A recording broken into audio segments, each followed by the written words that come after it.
So let's talk about the Falcons and the Patriots. I know you are going to specifically talk about what the Falcons are on their side of the ball when it comes to running. I'm also going to do the same thing with the New England Patriots. I think the rushing theme that we've established here at the beginning of this show, that's going to continue with this matchup. So talk to me about the Atlanta Falcons and their offense going up against the Patriots here. Yeah, I mean, right now it's looking like Michael Penix is tracking to be back in, so you do have that more vertical threat in the passing game, which in theory opens up the front seven for Bijan Robinson and Tyler Algier to get the job done on the ground. But this Patriots run defense the last couple weeks, albeit against not great teams when you talk about the Saints and the Titans and the Browns, not great running teams there, but they've been dominant up front the last 3 weeks in run defense. They're first in the league in run defense grade. They're first in yards per carry allowed. Over their last 3 weeks, they've allowed -6 yards before contact per carry.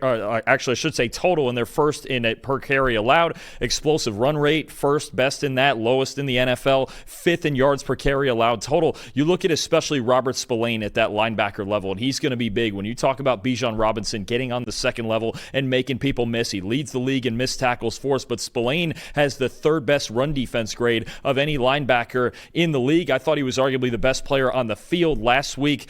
So I just think this Patriots front seven, and we thought this could happen, right? When you have Christian Barmore and Milton Williams in the middle of it, they're very disruptive. Off the edge, a guy like Caleb on Chason, who's been really good. Harold Landry's a really good run defender, but Spillane is leading that charge in the middle of it. I think he's going to be a very important piece of this game. And now it's a step up, right? We talked about the last three Patriots opponents. Their offenses have been kind of dysfunctional. When you look at this Atlanta team, if they prove that their run defense is at this level against this team, this offensive line, Chris Lindstrom and those guys, and Bijan Robinson, then you talk about having a major advantage on defense and making the Falcons one-dimensional.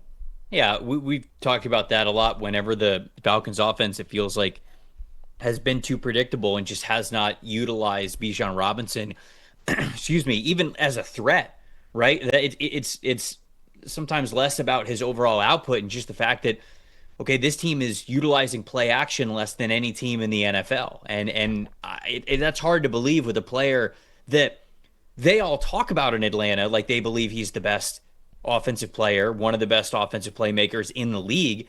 You got to utilize that at all times. If you really believe that he is this incredible offensive weapon, then play action's got to be a big part of your game. So let alone the production from Bijan Robinson, I just think making him more of a focal point of what you were trying to do and how you were trying to deceive the defense is going to be really important for the Falcons to being the best versions of themselves that they could be on that side of the ball. Now, again, like you mentioned, like it's a bad week to sort of judge that, because even if the Falcons do that a little bit better this week, I think the Patriots are playing really well on both sides of the ball. Specifically, I'll focus on their offense since you kind of talked about the defensive side of that chess match. Travion Henderson last week, their rookie running back from Ohio State, 10 carries, 75 rushing yards, had 5 missed tackles forced total in that game. He had a fumble, and it was a lost fumble, but if you take away the fumble, his rushing grade goes up from, I believe it was right around like a 61 or a 62, all the way up to a 72.8, and that's something that you really want to continue to see from Travion Henderson, who is the more explosive and dynamic back out of the duo of him and Ramondre Stevenson. I think getting both of them involved in the offense consistently will be important for the Patriots as they, march toward potentially winning this division, potentially, going into the playoffs and trying to be an upset team. Not a lot of people pick to make a deep playoff run or anything like that, but clearly the best version of their offense is not just when the ball is in Drake May's hands, but you look at, okay, we've seen what it looks like and the ceiling of the offense from Drake May.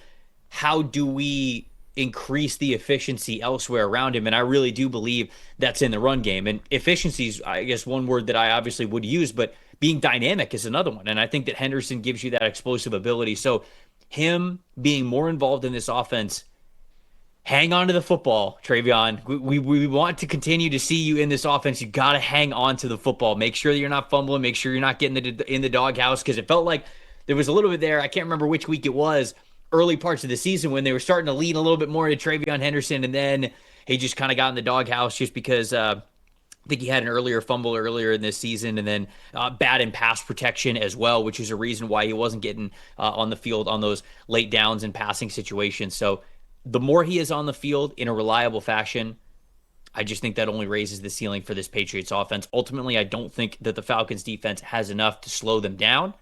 I'm going to say Patriots 24, Falcons 17. What do you got? I have the Patriots as well. I have it 27-20, and I think a big factor, and you mentioned the run game for the Patriots, is that Divine Diablo, obviously on IR, out with the fractured forearm. That is a big loss for this Falcons defense. You look at the way that Miami was able to control possession against them. You could feel the loss of Diablo at that linebacker level. I think New England's offense is just rolling so well right now. The way that Drake May is playing, they're going to be very hard to stop. He's going to have to be cognizant of Jeff Ulbrich and the blitz packages that are getting thrown at him and the variety of pass rushers in this Falcons defense. But, whether it's Michael Penix or Kirk Cousins coming back, this Falcons offense has been inconsistent. I would say this season, if they can't run the football, if New England's run defense does show up, I don't know that there's a whole lot of avenues for the Falcons to win this ball game, especially if Drake London's not 100% still. So I do like New England at home and them getting to 7-2.